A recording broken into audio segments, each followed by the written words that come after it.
세면대 거울에 비친 한수아의 얼굴은 핏기 하나 없이 새하얗게 질려 있었다. 그녀의 떨리는 손에는 작은 플라스틱 막대가 들려 있었다.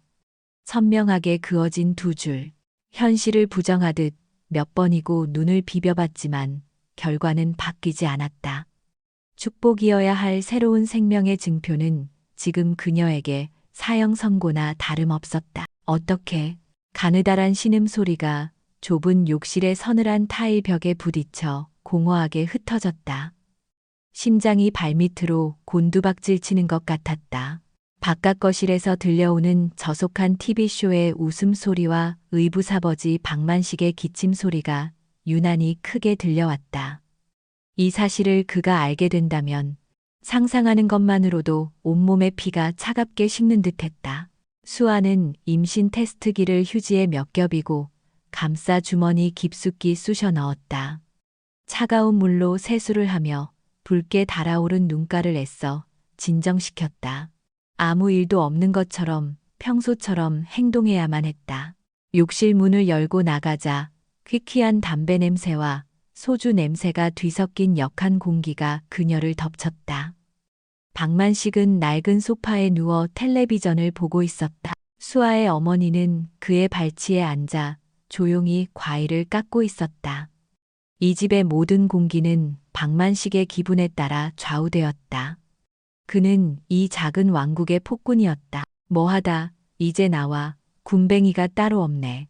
수아를 발견한 박만식이 혀를 차며 말했다. 수아는 아무 대꾸 없이 주방으로 향했다.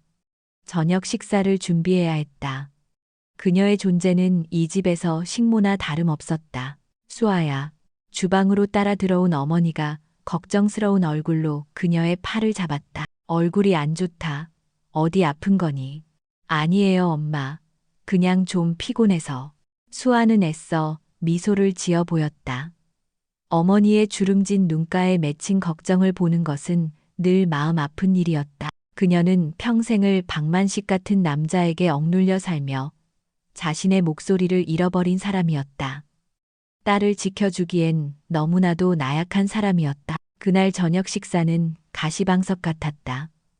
박만식은 사소한 트집을 잡아 반찬 투정을 했고 수아는 고개를 숙인 채 밥알만 세고 있었다. 그러다 속에서 무언가 울컥 치밀어 오르는 것을 느꼈다. 입덧이었다. 수아는 급하게 입을 막고 화장실로 달려갔다. 에이 더러워 죽겠네. 밥맛 떨어지게. 박만식의 고함 소리가 등 뒤에 비수처럼 꽂혔다. 변기를 붙잡고 한참을 개워낸 수아는 간신히 몸을 일으켰다. 하지만 화장실 문 앞에 서 있는 박만식의 그림자를 보고 그대로 얼어붙었다. 그의 손에는 그녀가 아까 주머니에 숨겨두었던 휴지에 감싸인 임신 테스트기가 들려 있었다. 아까 헛구역질을 하다 주머니에서 떨어진 모양이었다. 이게 뭐야? 그의 목소리는 분노로 낮게 깔려 있었다. 수아는 아무 말도 할 수 없었다. 온몸이 사시나무처럼 떨려왔다.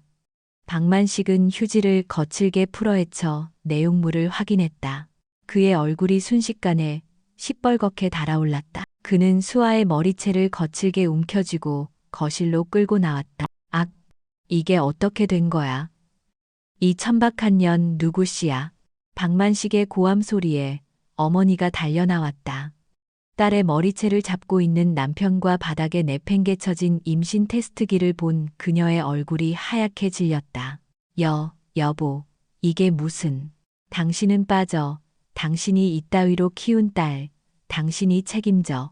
어디서 애비도 모르는 애를 뱃속에 넣어와서 이 집안을 망신시키려고 들어. 그는 수아를 바닥에 내동댕이 쳤다. 수아는 욱신거리는 아랫배를 감싸 안으며 신음했다. 말해, 어떤 놈이야. 당장 그놈한테 가서 돈이라도 뜯어내야 할 거 아니야. 수아의 눈앞에는 그날 밤의 기억이 희미하게 스쳐 지나갔다. 최고급 호텔바 혼자서 독한 술을 마시던 남자 슬픔과 외로움이 가득했던 그의 눈빛. 그녀 역시 아르바이트를 하던 가게에서 억울한 일을 당하고 해고당한 날이었다. 우연히 그와 합석하게 되었고 서로의 처지를 위로하다 취기에 돌이킬 수 없는 실수를 저질렀다. 이름도 얼굴도 제대로 기억나지 않는 남자였다. 몰라요. 기억 안 나요. 뭐 기억이 안 나하. 아주 몸을 함부로 굴리고 다녔구나. 박만식은 경멸적인 웃음을 터뜨렸다. 어머니가 울면서 그의 바짓가랑이를 붙잡았다. 여보, 제발. 수아는 아직 어려요. 우리가 어떻게든. 시끄러워 방법은 하나야. 당장 이 더러운 거 지워버려. 내일 당장 병원 가서 떼어내. 안 그러면 이 집에서 너랑 내 딸년 둘 다 쫓겨날 줄 알아. 그의 마지막 통보에 수아는 고개를 번쩍 들었다. 뱃속의 아이, 세상에 태어나지도 못한 채 사라져야 할 운명. 자신의 실수로 잉태된 생명이지만 이 작은 생명만큼은 지키고 싶었다. 그것은 그녀의 어두운 삶에 찾아온 유일한 빛일지도 모른다는 아주 작고 연약한 희망이었다. 안 돼요. 수아의 입에서 나온 것은 나약한 거부였다. 뭐라고? 안 돼요. 절대로 못 지워요. 그녀의 눈빛은 공포에 질려 있었지만 그 안에는 전에는 볼 수 없었던 단호함이 서려 있었다. 그 순간 박만식의 이성이 완전히 끊어졌다. 이게 끝까지. 그는 수아의 방으로 달려가 옷가지 몇 개가 들어있는 낡은 가방을 들고 나왔다. 그리고 현관문을 활짝 열었다. 밖에서는 마치 하늘의 구멍이라도 뚫린 듯 거센 비바람이 몰아치고 있었다. 그렇게 내 새끼가 소중하면 그 새끼 애비랑 같이 길바닥에서 키워봐. 당장 이 집에서 꺼져. 그는 가방을 빗속으로 내던지고 수아의 팔을 잡아 질질 끌고 나갔다. 여보 안 돼요. 제발. 어머니가 필사적으로 매달렸지만 박만식은 그녀를 거칠게 밀쳐냈다. 인연이랑 같이 나가고 싶지 않으면 조용히 해. 그는 수아를 차가운 빗속으로 무자비하게 내밀었다. 그리고는 주머니에서 동전 몇 개를 꺼내 그녀의 발치에 던졌다. 내년한테 들어간 내 돈이 아깝지만 마지막으로 주는 동정이다. 다시는 내 눈앞에 나타나지 마. Under and Prussian. 현관문이 닫히는 소리와 함께 그녀는 세상에 완벽하게 혼자 남았다. 등 뒤로는 어머니의 절규 섞인 울음소리가 희미하게 들려왔지만 그 문은 다시 열리지 않았다. 수아는 쏟아지는 비를 온몸으로 맞으며 그 자리에 서 있었다. 차가운 빗물이 눈물과 뒤섞여 뺨을 타고 흘러내렸다. 그녀는 천천히 몸을 숙여 바닥에 흩어진 동전 몇 개와 젖어가는 가방을 주워들었다. 그리고 아직 아무런 온기도 느껴지지 않는 자신의 아랫배를 소중하게 감싸 안았다. 칠흑 같은 어둠 속에서 그녀는 이제 어디로 가야 할지 무엇을 해야 할지 아무것도 알 수 없었다. 빗줄기는 세상을 온통 회색으로 물들이고 있었다. 한수아는 정처 없이 도시의 거리를 헤맸다. 차가운 비는 얇은 옷을 파고들어 뼛속까지 시리게 했지만 그녀는 추위조차 제대로 느끼지 못했다. 머릿속은 텅 비어 있었고 발걸음은 그저 본능처럼 앞으로 나아가고 있을 뿐이었다. 그녀를 내쫓은 굳게 닫힌 현관문 어머니의 절규 그리고 바닥에 흩어지던 동전 몇 개. 그 장면만이 반복해서 눈앞에 어른거렸다. 얼마나 걸었을까. 허기와 탈진.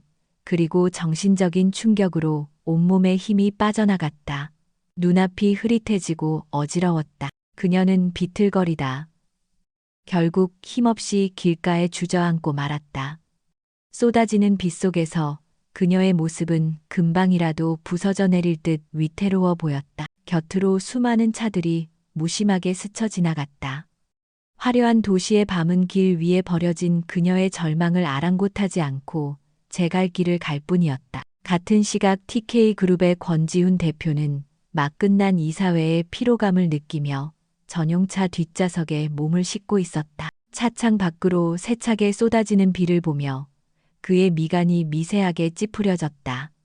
그는 비를 좋아하지 않았다. 질척거리고 모든 것을 불분명하게 만드는 비는 그의 질서정연한 세상을 어지럽히는 불청객과도 같았다. 내일 오전 미팅 자료는 준비됐나? 예, 대표님. 이메일로 보내드렸습니다. 운전석에 김 비서가 대답했다. 지우는 고개를 끄덕이고는 다시 침묵에 잠겼다. 그의 삶은 한치의 오차도 없는 일정표처럼 굴러갔다. 일 그리고 또 일. 그 속에서 감정은 불필요한 사치였다. 몇 달 전 아버지의 기일에 술을 통제하지 못하고 낯선 여자와 하룻밤을 보냈던 것은 그의 완벽한 인생에 남은 유일한 오점이었다. 그는 그날의 기억을 애써 지워버렸다. 얼굴조차 희미한 그 여자는 그저 그의 인생을 스쳐 지나간 하룻밤의 실수일 뿐이었다. 차가 신호에 걸려 멈춰섰다. 지우는 무심코 창밖을 보았다. 그리고 그의 시선이 한 곳에 멎었다. 횡단보도 옆 비를 피할 생각도 못한 채 길가에 웅크리고 있는 작고 가녀린 형체. 처음에는 그저 성가신 노숙자련이 생각했다. 하지만 가로등 불빛이 그녀의 창백한 얼굴을 비추는 순간 그의 마음속에서 무언가 쿵 하고 내려앉았다. 그는 왜인지 모르게 그녀에게서 눈을 뗄 수가 없었다. 흠뻑 젖은 채 떨고 있는 모습, 절망으로 가득 찬 그 위태로운 분위기. 아주 낯선 풍경이었지만 이상하게도 마음 한구석이 서늘하게 아려왔다. 마치 아주 오래전에 잃어버렸던 무언가를 발견한 듯한 설명할 수 없는 기시감이었다. 차 세워. 예, 대표님. 김 비서가 놀라 되물었다. 권지훈 대표는 길 위의 사소한 일에는 눈길조차 주지 않는 사람이었다. 그런 그가 지금 차를 세우라고 명령하고 있었다. 세우라고 했다. 지우는 평소의 냉철함을 잃지 않은 채 하지만 단호한 목소리로 다시 말했다. 그는 스스로도 자신의 행동을 이해할 수 없었다. 하지만 지금 저 여자를 그냥 지나치면 아주 오랫동안 후회하게 될 것만 같은 불길한 예감이 들었다. 그는 직접 차 문을 열고 나섰다. 값비싼 수트 위로 차가운 비가 쏟아졌지만 아랑곳하지 않았다. 그는 여자에게 다가갔다. 가까이서 본 그녀의 상태는 생각보다 훨씬 심각했다. 입술은 파랗게 질려 있었고 의식조차 희미해 보였다. 저기요, 괜찮아요. 그의 낮은 목소리에 수아가 힘겹게 고개를 들었다. 빗물과 눈물로 흐려진 시야 속으로 키가 큰 한 남자의 실루엣이 들어왔다. 그의 얼굴은 어둠과 비에 가려 잘 보이지 않았다. 그녀는 무언가 대답하려 했지만 입술이 제대로 움직이지 않았다. 그리고 그 순간 마지막까지 붙들고 있던 의식의 끈이 툭 하고 끊어졌다. 수아의 몸이 앞으로 쓰러지는 것을 본 지우는 자기도 모르게 팔을 뻗어 그녀를 부축했다. 품에 안긴 그녀의 몸은 불덩이처럼 뜨거웠다. 김 비서 이리 와서 좀 도와줘. 지우는 망설임 없이 그녀를 차에 태우라고 지시했다. 김 비서는 당황했지만 묵묵히 지시에 따라 수아를 뒷좌석에 태웠다. 지우는 자신의 재킷을 벗어 정신을 잃은 그녀의 몸 위를 덮어주었다. 축축하고 차가운 기운과 함께 그녀에게서 희미한 샴푸 향이 느껴졌다. 낯설지 않은 향기였다. 차는 도시에서 가장 높은 주상복합 건물의 지하 주차장으로 들어섰다. 그의 펜트하우스였다. 그는 김 비서의 도움을 받아 수아를 게스트룸의 침대에 눕혔다. 탄대의 게스트룸의 침대에 눕혔다. 그는 이런 상황에 익숙하지 않아 모든 것이 서툴렀다. 그는 곧바로 자신의 주치의에게 비밀 유지를 약속받고 왕진을 요청했다. 잠시 후 도착한 의사는 그녀가 심한 감기 몸살과 탈진 상태이며 무엇보다 안정이 필요하다고 진단했다. 그리고 조심스럽게 덧붙였다. 산모의 건강이 좋지 않으니 각별히 신경 쓰셔야겠습니다. 지우는 의사의 마지막 말을 제대로 이해하지 못했다. 그는 그저 그녀의 건강이 좋지 않다는 사실에만 집중했다. 그는 의사를 돌려보낸 후 흠뻑 젖은 채 잠든 그녀를 잠시 내려다보았다. 왜 이런 일을 벌였을까? 단 한 번의 변덕으로 자신의 완벽한 공간에 정체 모를 여자를 들였다. 그는 스스로를 이해할 수 없었지만 후회는 들지 않았다. 다음 날 아침 수아는 낯선 천장의 햇살에 눈을 떴다. 온몸은 솜처럼 무거웠지만 어젯밤의 지독한 추위는 사라져 있었다. 그녀는 자신이 지금 어디에 있는지 깨닫고 소스라치게 놀라 몸을 일으켰다. 믿을 수 없을 만큼 넓고 고급스러운 방. 그녀의 젖었던 옷은 사라지고 몸에는 깨끗하고 커다란 티셔츠가 입혀져 있었다. 그때 방문이 조용히 열리고 한 남자가 들어왔다. 어젯밤의 그 남자였다. 아침 햇살 속에서 드러난 그의 얼굴은 조각처럼 차갑고 날카로웠다. 최고급 수트를 입은 그의 모습은 그녀가 사는 세상과는 완전히 다른 사람처럼 보였다. 일어났군. 어제 길에서 쓰러졌었어. 열이 심해서 일단 이리로 데려왔다. 그의 목소리는 딱딱하고 사무적이었다. 의사가 다녀갔는데 며칠은 푹 쉬어야 한다더군. 몸이 괜찮아지고 갈 곳이 정해질 때까지 며칠 정도는 여기 머물러도 좋다. 집안 물건에는 손대지 말고 필요한 게 있으면 가사도우미에게 말하도록. 그는 그녀의 사정에 대해 아무것도 묻지 않았다. 그저 해결해야 할 문제처럼 담담하게 자신의 결정만을 통보했다. 수아는 어안이 벙벙했다. 생면부지의 사람에게 이 정도의 호의를 받을 거라고는 상상도 하지 못했다. 그녀는 그가 누구인지 왜 자신을 도와주는지 알 수 없었다. 그저 그가 자신을 구해준 생명의 은인이라는 사실만이 중요했다. 감사합니다. 그녀는 겨우 목소리를 쥐어짜내 감사를 표했다. 지우는 희미하게 고개를 끄덕이고는 그대로 방을 나갔다. 잠시 후 현관문이 닫히는 소리가 들렸다. 수아는 홀로 남아 거대한 침묵에 휩싸였다. 폭풍우 치던 어젯밤이 마치 꿈처럼 느껴졌다. 그녀는 창밖으로 펼쳐진 비현실적인 도시의 풍경을 내려다보았다. 가장 밑바닥까지 떨어졌다고 생각한 순간 한 남자가 그녀에게 예상치 못한 지붕을 내어주었다. 그녀는 그 지붕 아래에서 폭풍 같았던 자신의 운명을 잠시 피할 수 있게 되었다. 하지만 그녀는 아직 알지 못했다. 자신을 폭풍 속으로 몰아넣은 장본인이 바로 이 집의 주인이라는 사실을. 권지훈의 펜트하우스에서의 며칠은 한수아에게 마치 다른 세상의 시간처럼 흘러갔다. 열은 금세 내렸고 텅 비었던 속은 따뜻한 음식으로 채워졌다. 그녀를 짓누르던 절망의 무게는 이 비현실적인 공간의 고요함 속에서 잠시나마 가벼워지는 듯했다. 수아는 자신이 받은 호의에 보답하고 싶었다.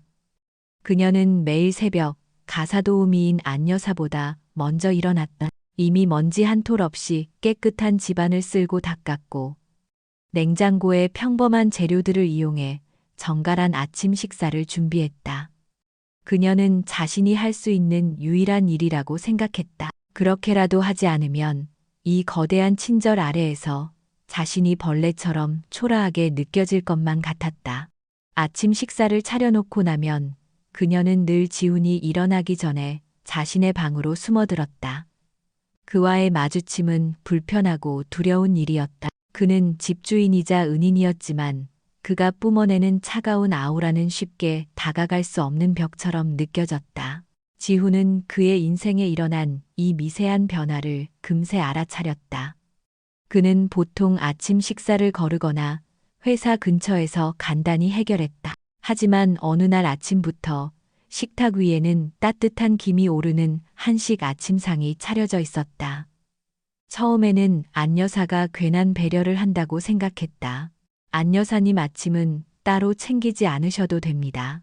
어머 대표님, 제가 차린 게 아니에요. 저 아가씨가.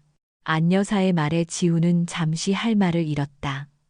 그는 그 이름 없는 손님에게 불필요한 행동은 하지 말라고 경고할 생각이었다. 하지만 그날 아침 은은한 멸치 육수 냄새가 나는 콩나물국을 무심코 한 숟갈 떠먹은 순간 그는 생각을 바꾸었다. 자극적이지 않고 속을 편안하게 해주는 맛. 마치 아주 오래전 돌아가신 어머니가 끓여주셨던 음식과 닮아 있었다. 그날 이후 그는 조용히 그녀가 차려주는 아침을 먹기 시작했다. 그의 삭막했던 아침이 이름 모를 여자가 차려주는 소박한 밥상으로 인해 아주 조금씩 변하고 있었다. 그것은 그의 얼어붙은 호수에 던져진 작은 돌멩이처럼 고요하지만 분명한 파문을 일으키고 있었다. 그의 눈에 다른 변화들도 들어오기 시작했다. 늘 시들시들하던 거실에 관상용 화초가 생기를 되찾았고 소파 쿠션에 뜯어진 부분이 깔끔하게 꿰매져 있었다. 밤늦게 집에 돌아왔을 때 그녀의 방문 틈으로 희미하게 흘러나오는 부드러운 허밍 소리를 듣기도 했다. 그녀의 존재는 공기처럼 느껴졌다. 눈에 띄지 않지만 분명히 존재하며 이 텅 빈 공간의 분위기를 바꾸고 있었다. 그는 인정하고 싶지 않았지만 그 변화가 싫지 않았다. 수아는 대부분의 시간을 게스트룸에서 보냈다. 그녀의 유일한 재산인 낡은 가방 안에는 버려진 옷가지 몇 벌과 작은 스케치북 하나가 들어 있었다. 그녀는 그 스케치북에 머릿속에 떠오르는 텍스타일 디자인들을 그려나갔다. 언젠가 자신만의 브랜드를 만들고 싶다는 꿈. 짓밟히고 내팽개쳐졌지만 아직 완전히 죽지는 않은 그녀의 희망이었다. 그녀는 가끔 창밖을 보며 지훈을 생각했다. 그는 늘 지쳐 보였다. 최고급 수트와 완벽한 외모 뒤에는 누구에게도 털어놓지 못할 깊은 외로움과 고단함이 그림자처럼 드리워져 있었다. 자신을 구해준 이 차가운 남자에게 그녀는 아주 미미한 연민을 느끼기 시작했다.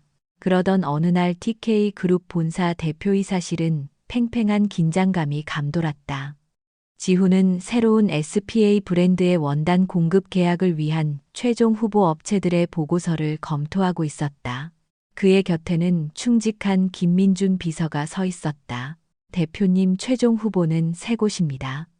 그중 만석상사라는 곳이 가장 낮은 단가를 제시했습니다. 만석상사.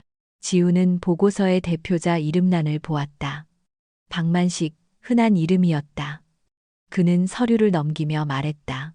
재무 상태는 어떤가? 그 부분이 조금 걸립니다. 표면적으로는 문제가 없지만 하청업체들 사이에서는 평판이 좋지 않습니다. 저급 원자재를 섞어 납품하거나 대금 지급을 상습적으로 미룬다는 소문이 있습니다. 세무조사 관련 루머도 몇 번 있었고요. 지훈의 눈빛이 차갑게 변했다. 그는 과정의 비윤리적인 것을 가장 혐오했다. 단기적인 이익을 위해 브랜드의 가치를 훼손하는 것은 그의 경영 철학에 어긋나는 일이었다. 박만식이라는 사람 뒷조사해봐. 개인적인 평판부터 자금 흐름까지 샅샅이. 내일 아침까지 내 책상 위에 보고서 올려놔. 알겠습니다, 대표님. 그는 그저 수많은 거래처 중 하나일 뿐인 그 남자의 이름을 며칠 뒤 자신의 인생을 송두리째 뒤흔들 이름이라는 사실을 꿈에도 알지 못한 채 냉정하게 지시했다. 그날 저녁 지훈은 평소보다 조금 이른 시간에 퇴근했다. 현관문을 열었을 때 그는 주방에서 들려오는 달그락거리는 소리를 들었다. 저녁을 준비하는 수아였다. 그의 기척을 눈치채지 못한 채 그녀는 콧노래를 흥얼거리고 있었다.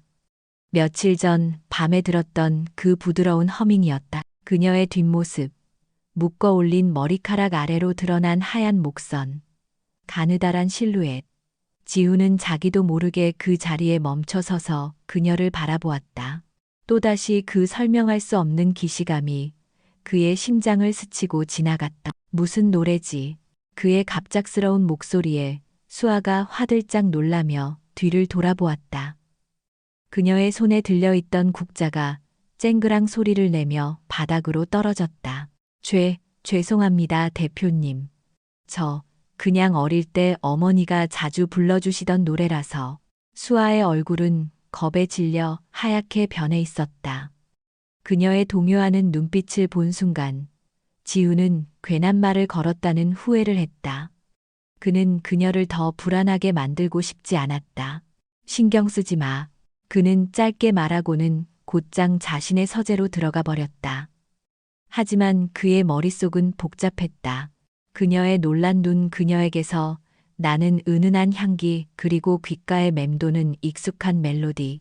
조용하던 그의 일상에 던져진 작은 파문은 이제 점점 더 크고 선명한 동심원을 그리며 그의 마음을 흔들고 있었다. 서재에 홀로 앉아 도시의 야경을 내려다보며 그는 처음으로 자신의 집에 들어온 이 낯선 손님에 대해 알고 싶다는 생각을 했다.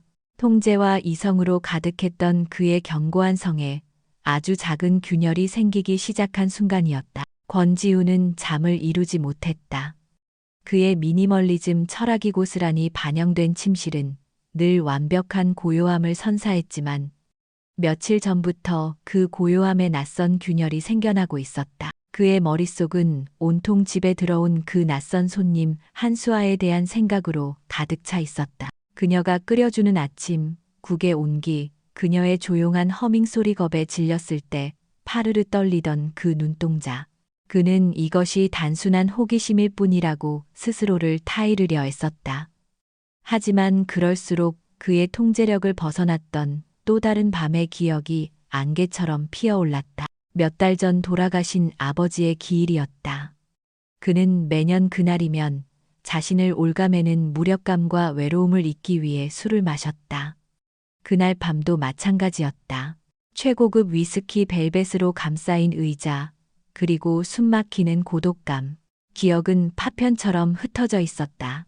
바 한쪽에서 조용히 눈물을 훔치던 한 여자의 옆모습, 무언의 동질감을 나누었던 짧은 시선의 교차 가늘고 긴 손가락 그리고 마음을 차분하게 만드는 소박한 풀잎 향기. 얼굴은 떠오르지 않았다.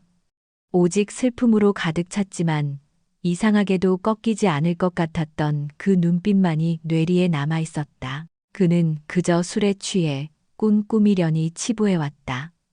하지만 지금 그 기억은 꿈이 아닌 현실처럼 생생하게 그의 잠을 방해하고 있었다. 다음 날 아침 TK그룹 대표이사실.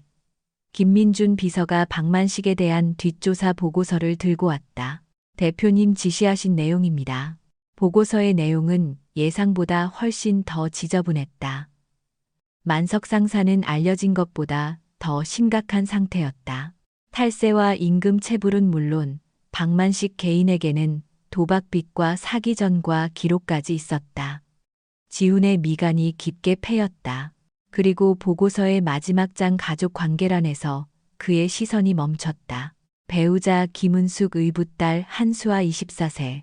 보고서에는 의붓딸 한수아의 간략한 이력도 적혀 있었다. 대학에서 섬유 디자인을 전공했으나 어려운 가정 형편으로 휴학 이후 여러 아르바이트를 전전하며 생활비를 벌어왔다는 내용이었다. 최근에는 모든 아르바이트를 그만두고 행방이 묘연한 상태라고 되어 있었다. 한수아. 흔한 이름이었다. 하지만 보고서에 묘사된 그녀의 처지는 그가 비오는 길 위에서 데려온 여자와 놀라울 정도로 겹쳐 보였다. 설마 그런 우연이 있을 리가. 지우는 애써 고개를 저으며 보고서를 덮었다. 그날 저녁 그는 복잡한 머리를 식히려 평소보다 일찍 퇴근했다. 펜트하우스는 조용했다. 수아는 방 안에 있는 듯했다. 그는 서재로 들어가 서류를 찾기 위해 평소에는 잘 열지 않는 아래쪽 서랍을 열었다. 서랍을 여는 순간 묵직하고 달콤한 향수 냄새가 훅 끼쳐왔다. 몇 달 전 그날 밤에 만났던 사업 파트너가 뿌렸던 향수였다. 그 강렬한 향은 닫혀있던 기억의 문을 여는 열쇠가 되었다. 시끄러운 음악 번쩍이는 조명, 온갖 위선적인 웃음들, 청담동의 최고급 라운지 바르시엘. 지훈은 사업 파트너를 보낸 뒤에도 자리에 남아 혼자 술을 마셨다. 바로 그때였다. 바 매니저가 젊은 여자 직원을 거칠게 몰아세우는 장면이 그의 눈에 들어왔다. VIP 손님의 시계가 없어졌다며 그녀를 도둑으로 몰고 있었다. 여자는 억울함을 호소했지만 매니저는 막무가내였다. 결국 그녀는 그 자리에서 부당하게 해고당했다. 지훈은 그 모든 과정을 지켜보았다. 그리고 잠시 후 바의 가장 구석진 자리에 앉아 조용히 눈물을 삼키고 있는 그녀를 보았다. 그 모습에서 그는 자신과 같은 종류의 외로움을 발견했다. 그는 자기도 모르게 그녀의 테이블로 다가가 술 한 잔을 권했다. 그녀는 처음에는 경계했지만 그의 눈에 담긴 위로를 읽었는지 조용히 고개를 끄덕였다. 두 사람은 많은 대화를 나누지 않았다. 하지만 침묵 속에서 서로의 상처를 어렴풋이 느낄 수 있었다.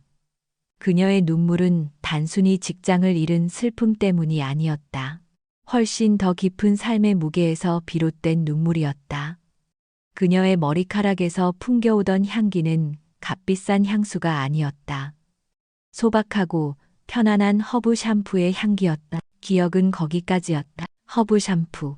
그 기억이 그의 머리를 망치처럼 내리쳤다. 그가 며칠 동안 무심코 맡았던 게스트룸의 수건에서 나던 향기. 한수와 그녀에게서 나던 바로 그 향기였다. 심장이 미친 듯이 뛰기 시작했다. 그는 서재를 나와 거실로 향했다. 수아는 소파에 앉아 스케치북에 무언가를 그리고 있었다. 그녀는 그가 나온 줄도 모를 만큼 깊이 몰두해 있었다. 그의 시선이 그녀의 스케치북으로 향했다. 표지 한쪽에 단정한 글씨체로 적힌 이름이 있었다. 한수아. 보고서에 적혀 있던 바로 그 이름. 비 오는 거리에서 만났던 여자, 허브 샴푸 향기. 그리고 그의 기억 속에 남아있던 슬프지만 꺾이지 않던 그 눈빛. 모든 조각들이 하나의 그림으로 맞춰지며 그의 숨통을 조여왔다. 마지막 확인이 필요했다. 그는 마른 입술을 겨우 열었다. 그의 목소리는 스스로도 놀랄 만큼 심하게 잠겨 있었다. 잠깐, 실례합니다. 그의 목소리에 수아가 화들짝 놀라 고개를 들었다. 토끼처럼 겁에 질린 그녀의 눈이 그를 향했다. 지우는 그녀의 눈을 똑바로 응시하며 심장을 꿰뚫는 듯한 질문을 던졌다. 혹시 몇 달 전에 르시엘바에서 일한 적 있습니까? 그의 질문이 끝나자마자 수아의 얼굴에서 모든 핏기가 사라졌다. 그녀의 손에서 힘이 풀리며 스케치북이 바닥으로 툭 하고 떨어졌다. 아무런 대답도 하지 않았지만 모든 것을 말해주는 침묵이었다. 지우는 그녀의 반응에서 모든 것을 확인했다. 세상이 빙글 도는 것 같았다. 동정심으로 데려온 여자. 그의 집을 온기로 채워주던 조용한 여자. 그가 막 조사를 지시한 파렴치한 남자의 의붓딸. 그리고 그가 유일하게 통제력을 잃었던 그날 밤의 여자. 그런데 그녀는 임신 중이었다. 모든 사실이 하나의 거대한 진실이 되어 그의 뒤통수를 내리쳤다. 이것은 단순한 우연이 아니었다. 잔인하고도 거부할 수 없는 운명의 장난이었다. 그가 애써 잊으려 했던 단 하룻밤의 실수가 그의 집안에서 그의 아이를 잉태한 채로 숨쉬고 있었던 것이다.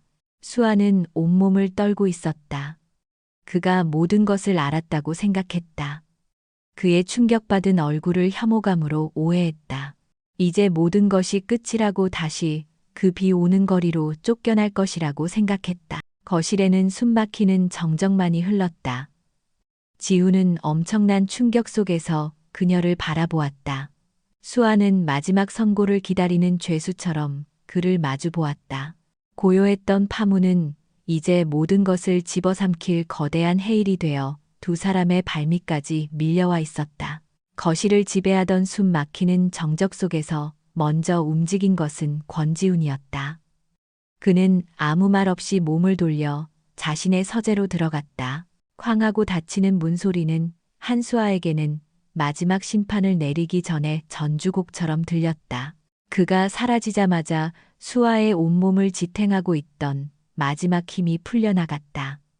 그녀는 그 자리에 주저앉아 가쁜 숨을 몰아쉬었다. 들켰다. 모든 것을 들켜버렸다. 그의 충격받은 얼굴이 경멸과 혐오의 표정으로 그녀의 뇌리에 낙인처럼 찍혔다. 그는 지금 서재 안에서 자신과 뱃속의 아이를 어떻게 처리할지 고민하고 있을 것이다. 돈 몇 푼을 쥐어주며 다시는 눈앞에 나타나지 말라고 할까, 아니면 더 끔찍한 방법으로. 공포가 그녀의 온몸을 집어삼켰다. 그녀는 더 이상 기다릴 수 없었다. 다시 한번 쫓겨나기 전에 스스로 이곳을 떠나야만 했다. 그녀는 비틀거리며 일어나 자신의 방으로 향했다. 며칠 동안 신세졌던 과분할 정도로 따뜻했던 그 방.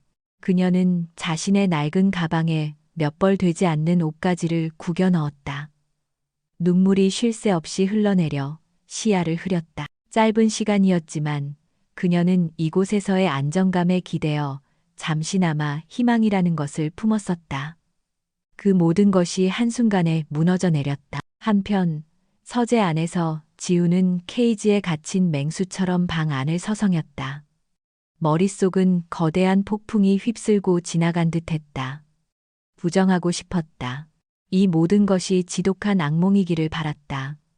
하지만 그녀의 하얗게 질린 얼굴과 공포에 질린 눈동자가 이것이 냉혹한 현실임을 증명하고 있었다. 그는 테이블 위에 위스키 병을 집어 들었다. 하지만 잔에 따르려던 순간 그는 멈칫했다. 또다시 술에 의지해 이 상황을 외면할 수는 없었다. 이 모든 비극은 바로 그 통제력을 잃었던 하룻밤에서 시작되지 않았던가. 그는 병을 거칠게 내려놓았다. 그에게는 몇 가지 선택지가 있었다. 첫째, 모든 것을 부정하는 것이다. 기억나지 않는다고 잡아떼면 그만이었다. 둘째, 돈으로 해결하는 것이다. 그녀가 평생 만져보지 못할 거액을 주고 아이와 함께 영원히 사라지게 만드는 방법. 그의 위치에 있는 남자들이 흔히 택하는 가장 합리적이고 쉬운 해결책이었다. 하지만 그는 그럴 수 없었다. 왜일까?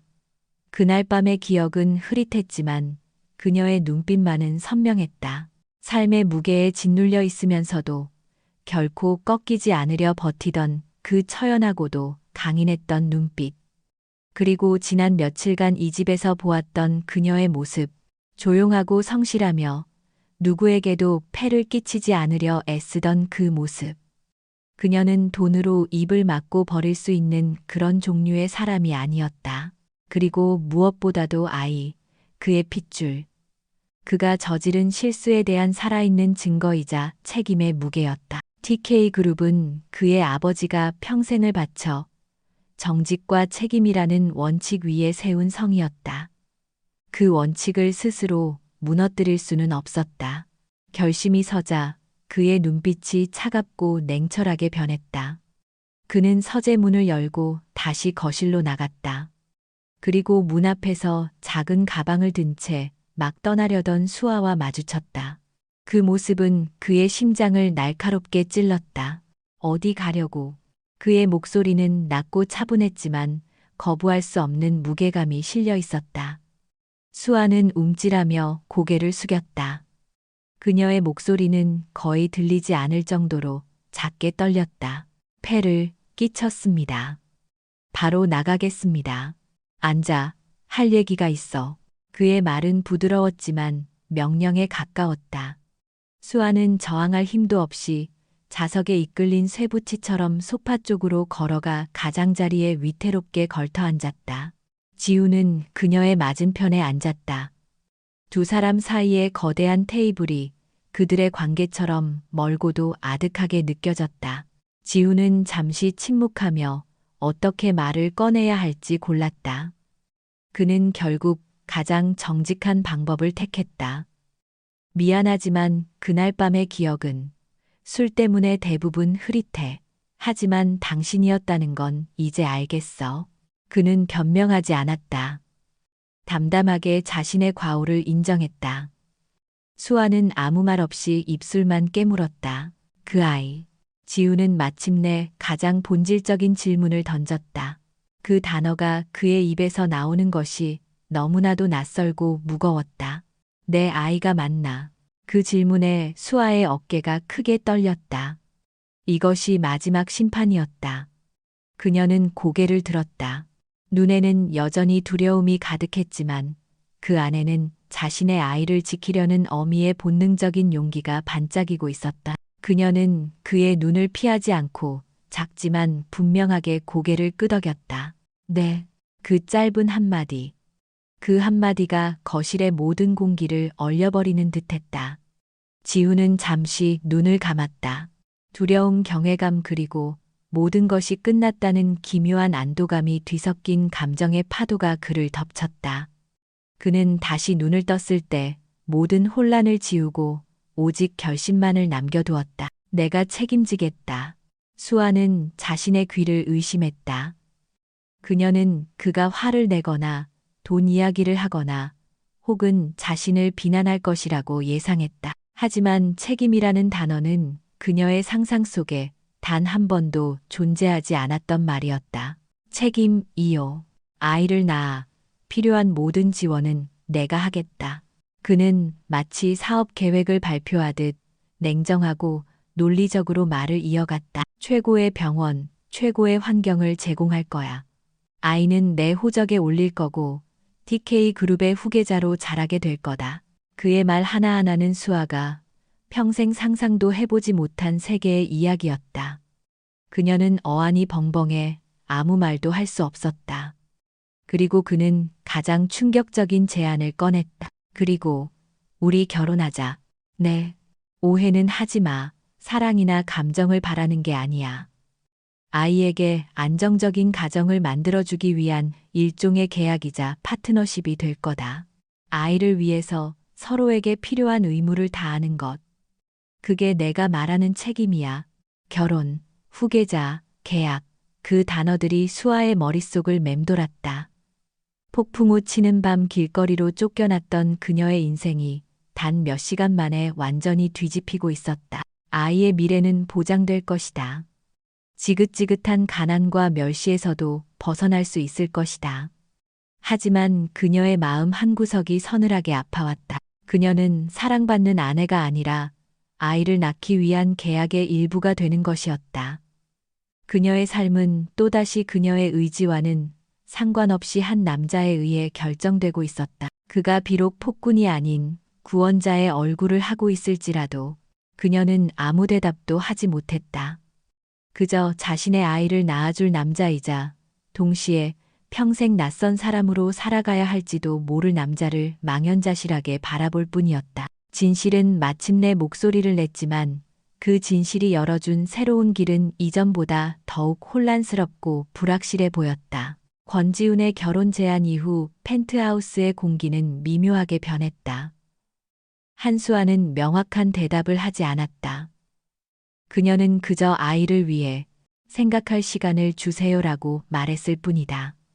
그녀는 여전히 두려웠고 모든 것이 혼란스러웠다.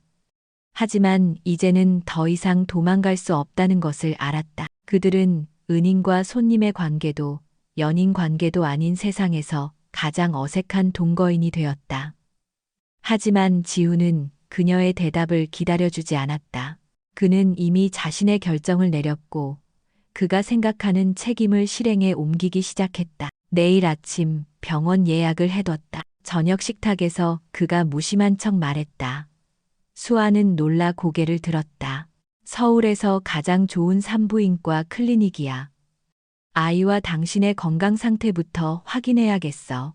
그의 말투는 여전히 비즈니스처럼 딱딱했지만 그 안에 담긴 내용은 명백한 보호의 시작이었다. 수아는 거절할 수 없었다. 다음 날 지우는 중요한 오전 회의까지 취소하고 직접 운전대를 잡았다. 강남의 한적한 곳에 위치한 프라이빗 클리닉은 수아가 상상했던 병원의 모습과는 차원이 달랐다. 모든 것이 최고급이었고 철저한 비밀이 보장되는 곳이었다. 그녀는 이 모든 것이 자신과는 어울리지 않는다고 느끼며 위축되었다. 진료실 안 의사의 친절한 설명에도 수아는 내내 긴장감에 손을 꽉 쥐고 있었다. 그리고 마침내 초음파 검사가 시작되었다. 차가운 제리배에 닿는 느낌과 함께 모니터 위에 작고 검은 점 같은 형체가 나타났다. 아기집이 아주 건강하게 잘 자리를 잡았네요. 자, 이제 심장 소리 한번 들어볼까요?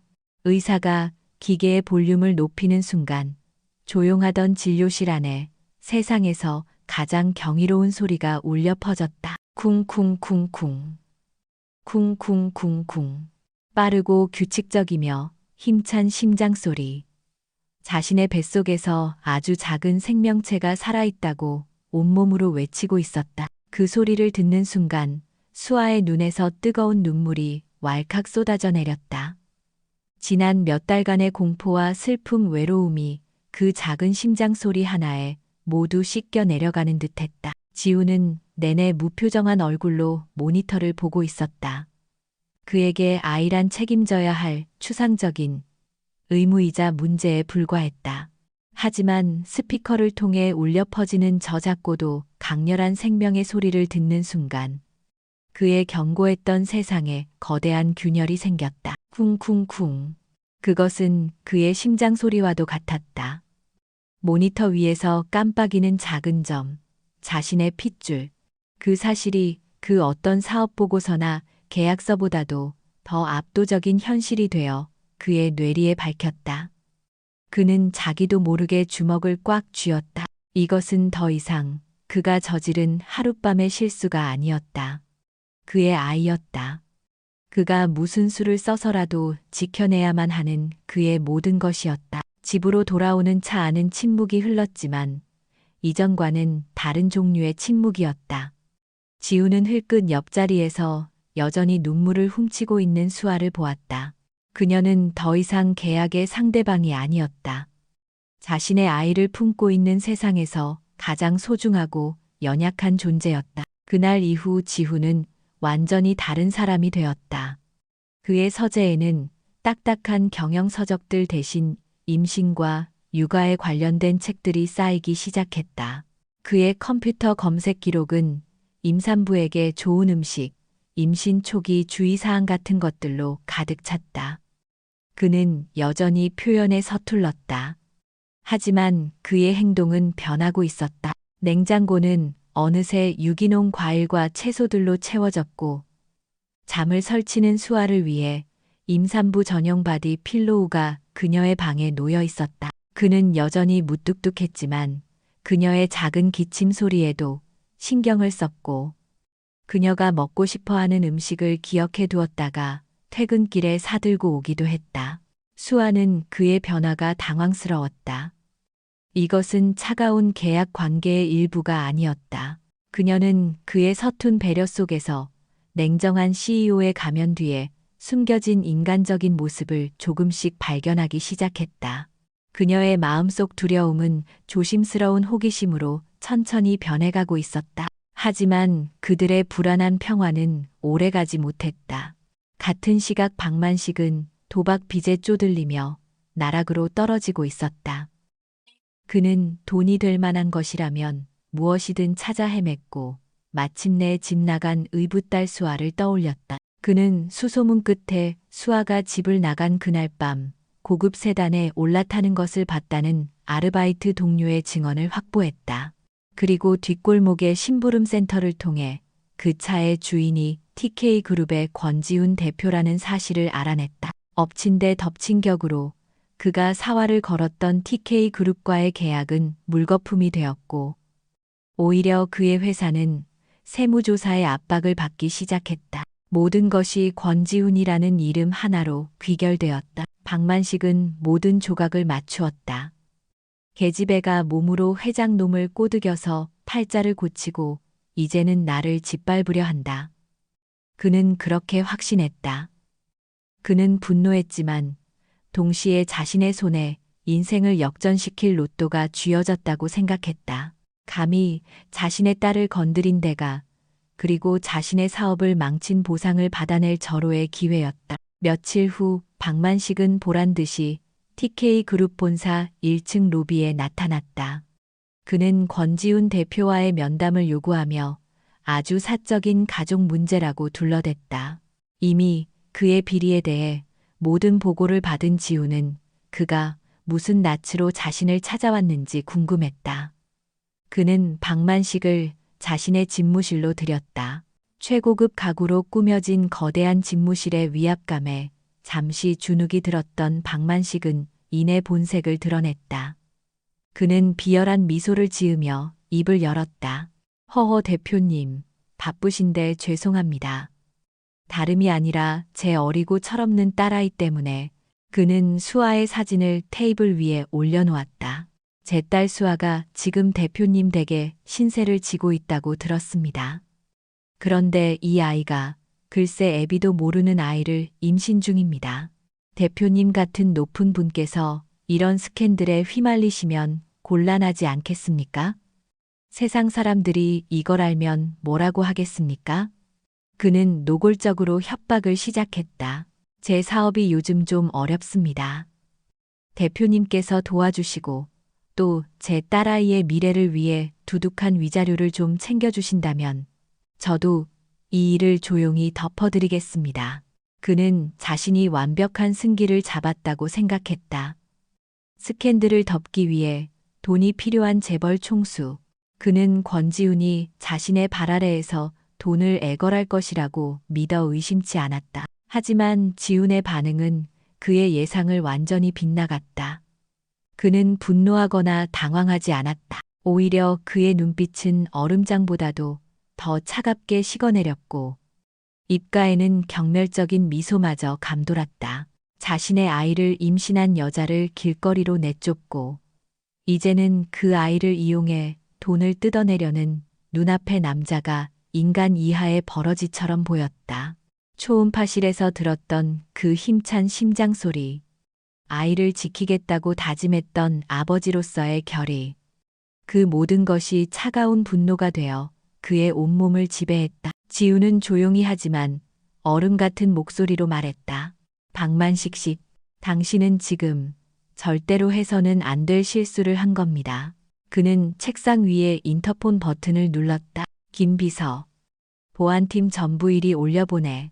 사냥꾼은 자신이 먹잇감의 함정 속으로 제 발로 걸어 들어왔다는 사실을 깨닫지 못하고 있었다. 권지훈의 집무실 안 박만식은 보안팀 직원들에게 양팔이 붙잡힌 채 버둥거렸다. 방금 전까지 세상을 다 가진 듯 오만했던 그의 얼굴은 이제 공포와 불신으로 일그러져 있었다. 이거나, 이게 무슨 짓이야. 감히 나를 이렇게 대접해.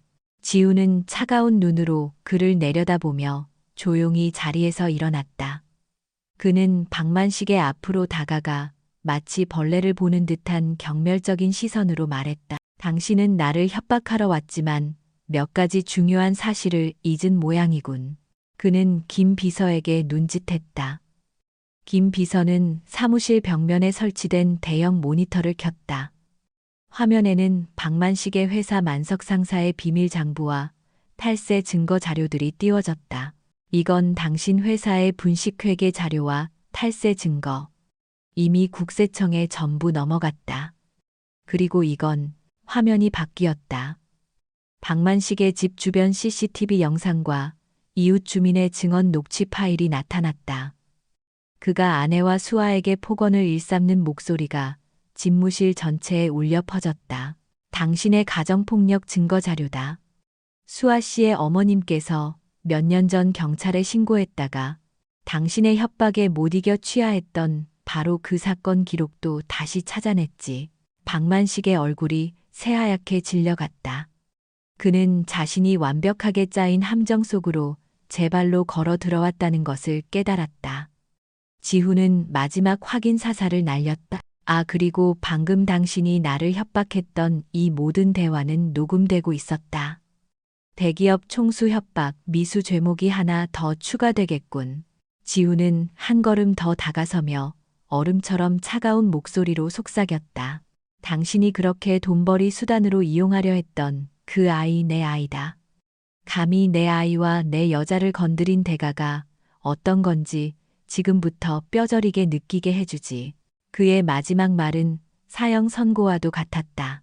박만식은 완전히 무너져 내렸다. 그는 보안팀 직원들에게 짐짝처럼 끌려나가 1층 로비에서 기다리고 있던 경찰들에게 그대로 인계되었다. 그의 비열했던 인생은 그가 가장 경멸했던 의붓딸을 지키기 위해 나선 한 남자에 의해 완벽하게 끝장난 것이다. 모든 소란이 끝난 후 지훈은 자신의 법무팀에게 박만식에 대한 모든 법적 조치와 함께 한수아의 어머니를 보호할 방법을 강구하라고 지시했다. 다음 날 DK그룹의 변호사가 직접 수아의 어머니를 찾아갔다. 변호사는 박만식의 모든 범죄 증거를 보여주며 이혼 소송과 접근 금지 명령 신청에 필요한 모든 법적 재정적 지원을 약속했다. 평생을 남편의 폭력 아래에서 숨죽여 살던 수아의 어머니는 딸의 안전이 보장되었다는 사실과 눈앞의 든든한 지원에 마침내 용기를 냈다. 그녀는 눈물을 흘리며 그 지옥 같았던 결혼 생활을 끝내기로 결심했다. 며칠 후 펜트하우스에서 수아와 어머니는 몇 년 만에 처음으로 서로를 부둥켜 안고 울었다. 어머니는 지켜주지 못해서 미안하다고 약해서 미안하다고 몇 번이고 사과했다. 수아는 그런 어머니를 조용히 안아주었다. 두 사람은 오랫동안 그들을 억압했던 폭군에게서 벗어나 비로소 완전한 자유를 얻었다. 지우는 조금 떨어진 곳에서 그 모습을 조용히 지켜볼 뿐이었다. 시간이 흘러 모든 폭풍이 잦아들었다. 박만식은 여러 죄목으로 재판에 넘겨져 죗값을 치르게 되었고 수아의 어머니는 지훈이 마련해준 아담한 아파트에서 새로운 삶을 시작했다. 펜트하우스에는 다시 평화가 찾아왔다. 이전에 어색했던 공기는 사라지고 그 자리에는 조심스럽지만 따뜻한 안정감이 자리 잡기 시작했다. 수아의 배는 이제 제법 눈에 띄게 불러왔다. 그녀와 지훈의 관계는 아이의 부모라는 이름 아래에서 조금씩 변화하고 있었다. 어느덧 해 진력 두 사람은 도시의 야경이 내려다 보이는 발코니에 나란히 서 있었다.